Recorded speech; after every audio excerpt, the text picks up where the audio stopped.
I'm Geeta Mohan and you're watching World Today. We've been tracking this story very closely. An Indian researcher at Georgetown University, Badr Khan Suri, who was detained earlier, his deportation now has been temporarily halted by a US federal judge. The case is now making headlines, not just for the ruling, but for the explosive allegations surrounding his arrest. Accused of having ties to Hamas, flagged as a national security threat, and suddenly detained by US immigration authorities. This case has sparked debates on academic freedom, political targeting, and free speech in America. But is this really about national security, or is it a calculated move to silence a critic of US policy on Israel? Here is where we decode the story for you.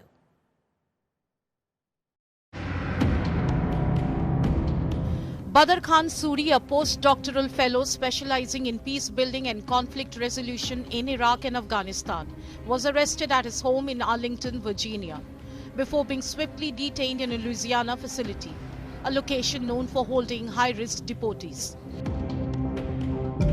The Department of Homeland Security alleges that he has been spreading anti-Semitic propaganda and maintaining ties with Hamas-linked organizations.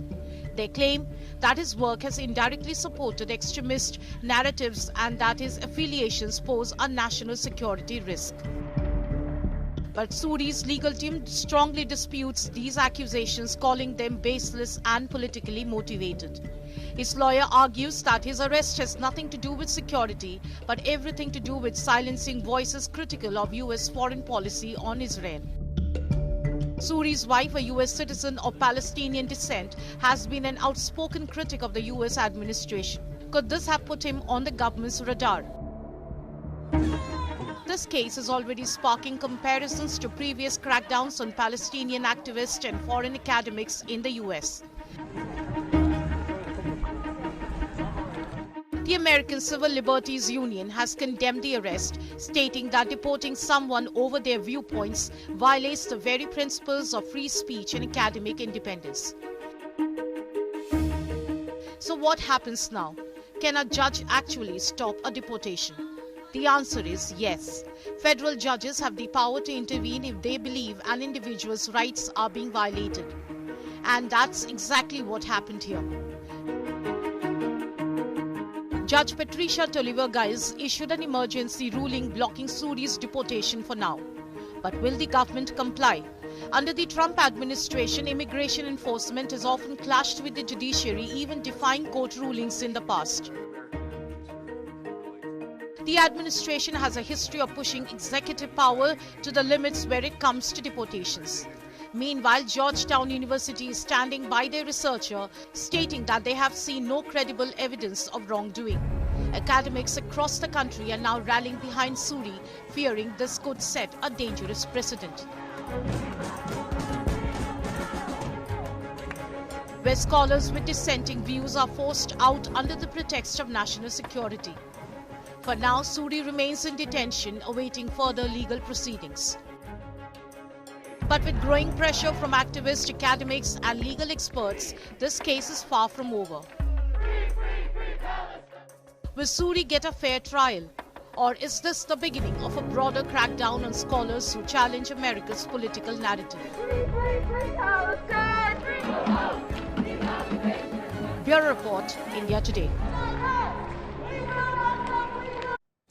And joining me to discuss what's happening on the ground in the United States of America, what are the grounds for these deportations and revocations, and the panic mode that Indian community, students in America really are in. I'm being joined for all this and more by Alexander Holtzman.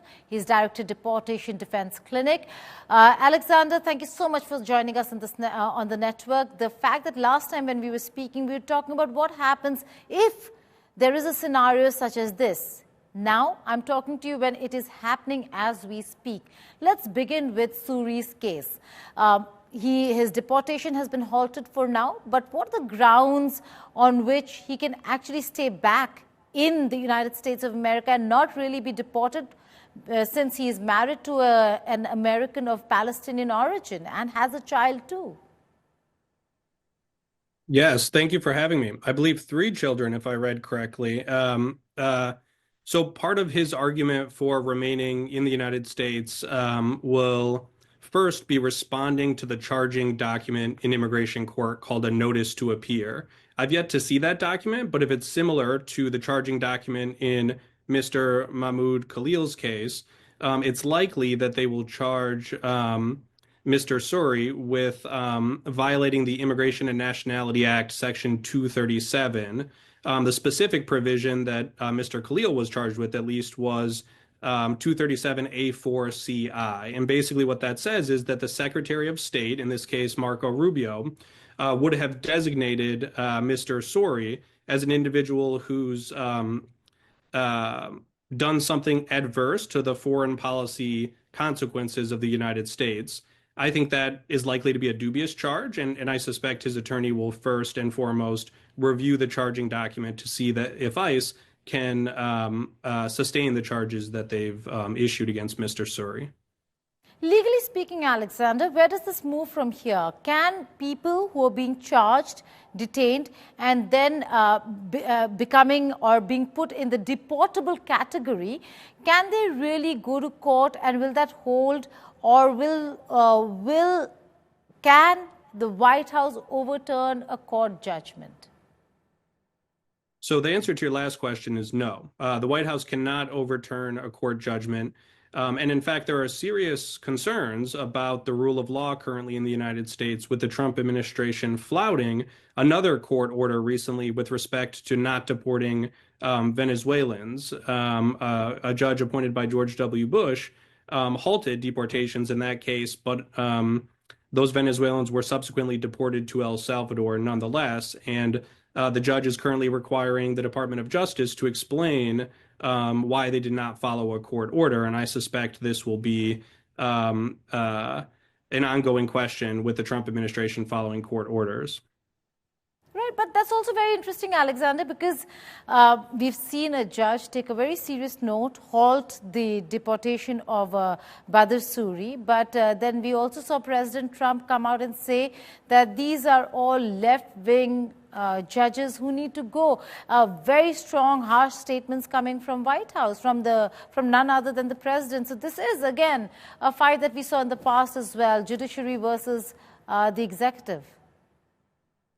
Yeah, so there's certainly rhetoric coming out of the executive branch with respect to the judiciary branch. In a somewhat unusual move, the Chief Justice of the U.S. Supreme Court, Justice Roberts, issued a statement recently seeming to contradict those statements made from the executive branch, and making clear that impeachment, for example, is not the mechanism where you criticize a judge or a judge's order, absent very limited circumstances, but instead the regular appellate process, appealing the case up to the Court of Appeals or ultimately to the U.S. Supreme Court, is how you fight a case if you disagree with a judge's ruling. So, absolutely there's statements being made currently by this administration. Again, just to emphasize, the judge in the case I referred to earlier was appointed by George W. Bush, certainly not, a left-wing activist, for example. John Roberts, of course, as well, was appointed by a Republican president as the Chief Justice. And so, I think, frankly, these cases are political opportunities to target and try to suppress free speech. And I suspect that those arguments will be made primarily in federal court, likely for these respondents. Okay, then, Alexander, coming to the very important aspect about green cards and visas, the sanctity of a green card, an individual being very confident of holding a green card, now no longer stands, because the administration, it seems, is now scrutinizing every word you've said, every street you've walked with or supported a protest somewhere, even if it's a very peaceful protest, and what you've said on social media. So, how fearful should Indian students or Indian green card holders be? How are they being scrutinized? What will the process look like?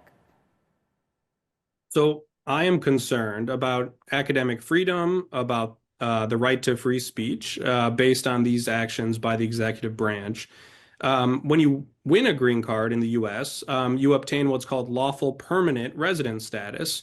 which means that that status should be permanent. Now, the card, the actual green card, expires every 10 years, but you can file to just renew the card like you would, with kind of other cards, for example, a driver's license in the United States. But your status as an LPR, a lawful permanent resident, does not expire. However, it's absolutely concerning that Mr. Khalil has been charged, detained, is at risk of losing his green card based on his exercising his free speech under the First Amendment of the U.S. Constitution. And of course, as in this case with Mr. Suri, that he's at risk of losing his student visa. Unfortunately, in some views, the U.S. government executive branch has wide discretion to rescind, in this context, a student visa if the Secretary of State makes a designation that that individual's presence is adverse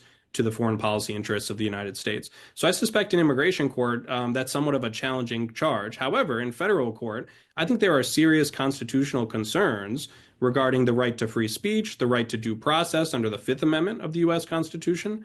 And I suspect that those claims will be litigated vigorously by attorneys in both of these cases, including, for example, there was a case in New York of a political activist, Mr. Ravi Ragbir, who was pardoned at the end of the Biden administration, who ultimately brought suit in the Second Circuit, and a federal judge there found a constitutional right to, quote, say goodbye, because he had been in the U.S. for decades and then was detained without notice and separated from his family. And I suspect that somewhat similarly in these cases, that federal courts will slow down, as they already have, the deportation process to analyze the very serious constitutional questions at play.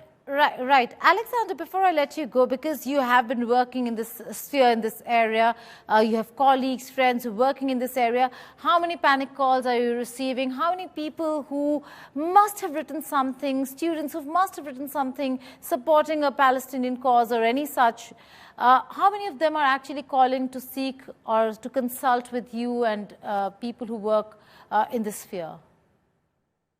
My clinic, my deportation defense clinic at Hofstra Law School, receives calls almost every single day, whether it's from clients who are scared of being detained by ICE, individuals seeking representation in immigration court, and students have come to me as well and are worried about being doxxed, having their information shared online. And I think also academics and students may already be, or may in the future, self-censor out of fear that the U.S. government will retaliate against them. And I think these are exactly the intentions of these actions, is to target high-profile activists who the U.S. government can send a message that if you speak your mind and try to speak truth to power, that there can be serious consequences, particularly for non-citizens who would be vulnerable to these type of executive actions. So I think it's very concerning from an academic freedom standpoint, constitutional rights, and of course the civil and human rights of non-citizens visiting and living in the United States. Right. I can tell you this from my experience. We've been trying to get in touch with a lot of students who are worried and concerned. Nobody wants to come on record. So that's how fearful they are in the United States of America today. Alexander Holtzman, thank you so much for joining us here on the network. Thank you. Imagine waking up to find the Department of Education gone. No more federal students' loans, no national education policies, just states calling the shots. Well, Donald Trump just took the first step to making that a reality. He signed an executive order to dismantle the Department of Education. But can he actually pull it off? And what does it mean for millions of students? Here's the full story.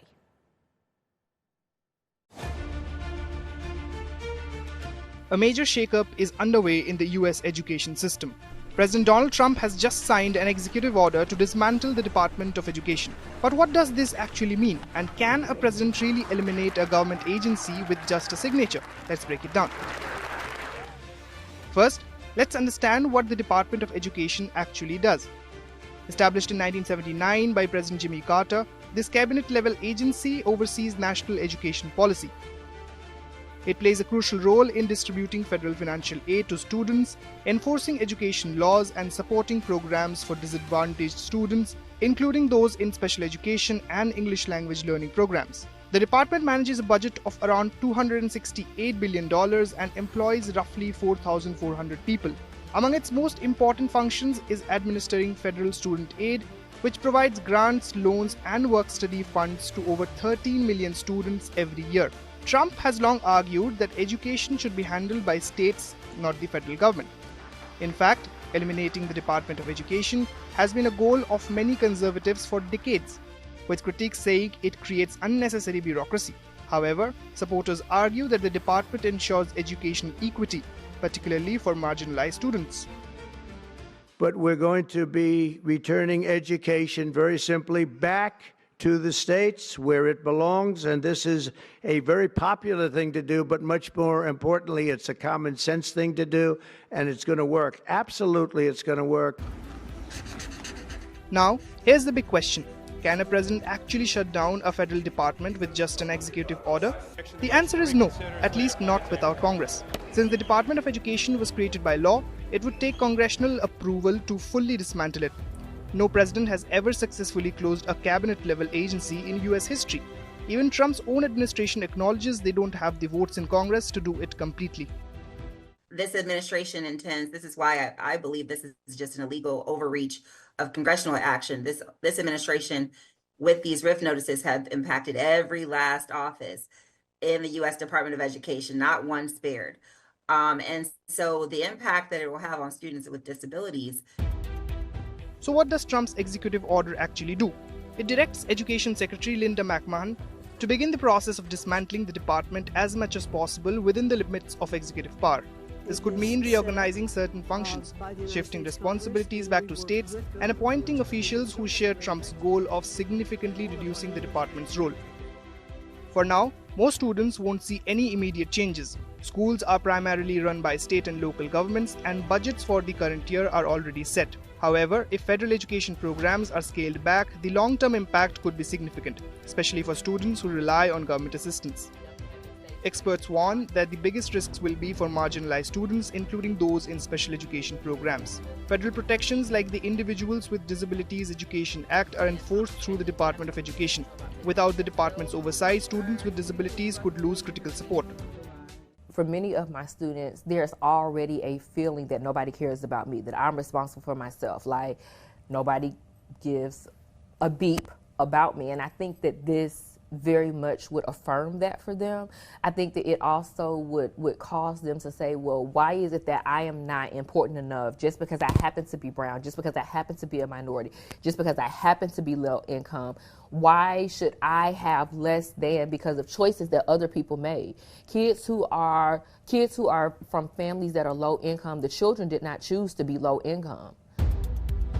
One of the biggest concerns is student loans. Right now, the Department of Education manages over $1.6 trillion in student debt for more than 43 million borrowers. If the department is dismantled, what happens to that system? The White House has said that student loan programs will continue, but it's unclear who would take over.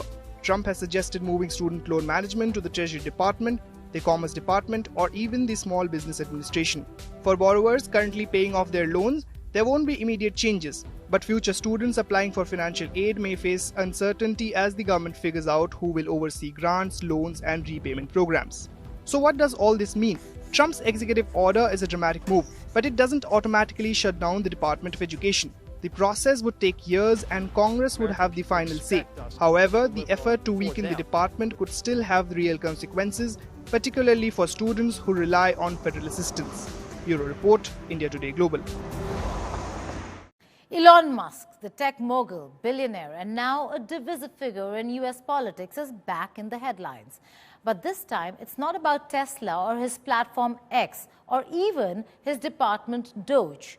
His estranged daughter, Vivian Jenner Wilson, has publicly criticized him in a no-holds-barred interview with Teen Vogue.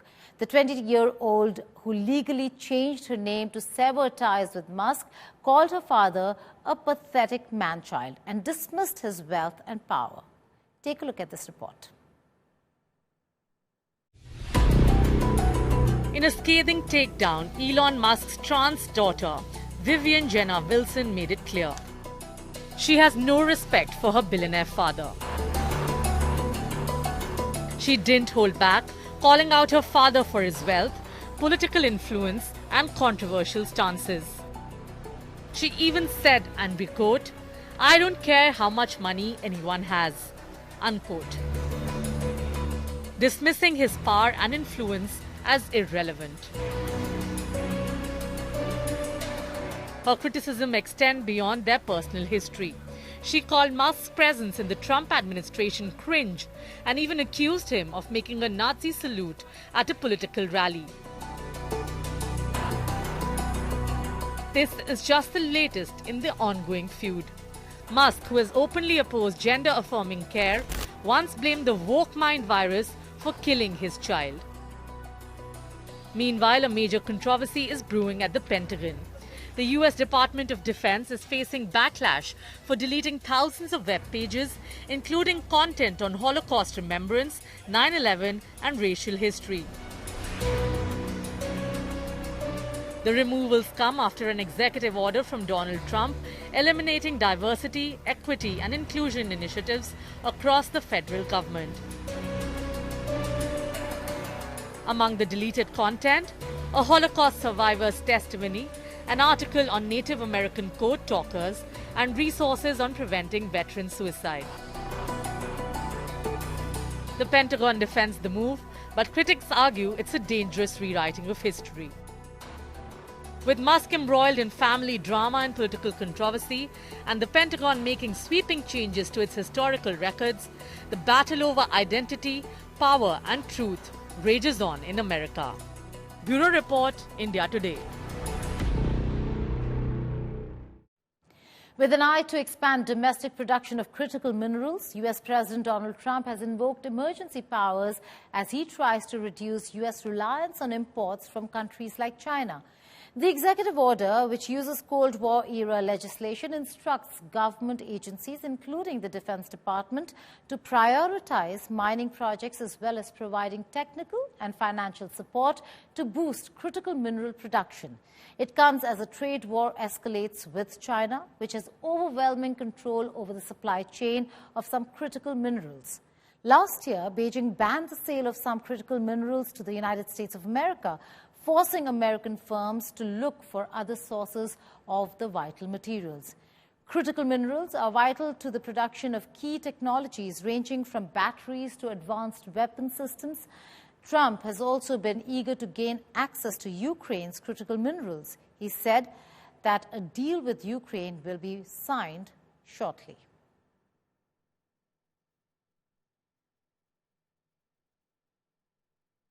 As the war against the Houthis intensify, Israeli military said it intercepted a missile launched from Yemen before it crossed into Israel, following the activation of warning sirens in Jerusalem and the West Bank. Sirens sounded in Jerusalem after the projectile was fired, the military said, adding that it was intercepted before it entered Israeli territory.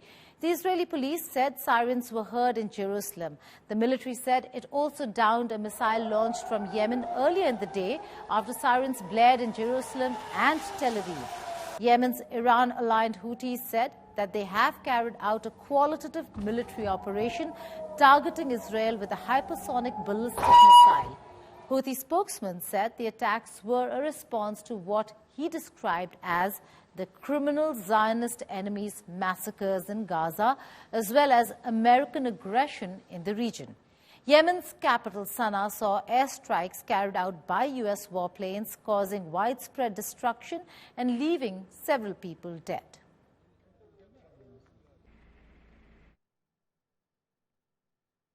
North Korean leader Kim Jong-un oversaw the test firing of the country's latest anti-craft missile system, according to the state-run television KRT.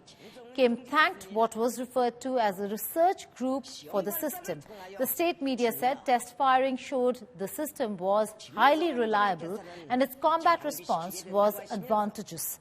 The test conducted by North Korea's missile administration was to examine the performance of a system whose production has already begun. But the state media did not specify whether the test was held.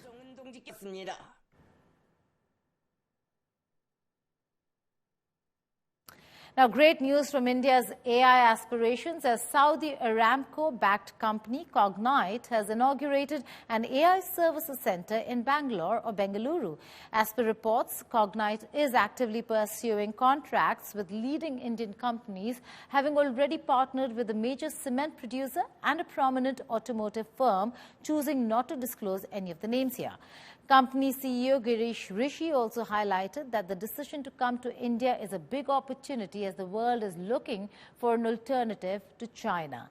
This expansion also aligns with Prime Minister Narendra Modi's efforts to attract global companies, with industry giants like Apple and Tesla also announcing plans to establish their presence in India. That's all in this edition of World Today, but before I go, I leave you with this story of London's Heathrow Airport shutting down. A fire in an electricity substation in West London shut down Britain's Heathrow Airport, but now it is all under control. Aerial views on Friday morning showed smoke rising from the substation and nearby roads blocked by emergency vehicles. Heathrow was due to handle 1,351 flights during the day, flying up to 291,000 passengers. Goodbye and take care.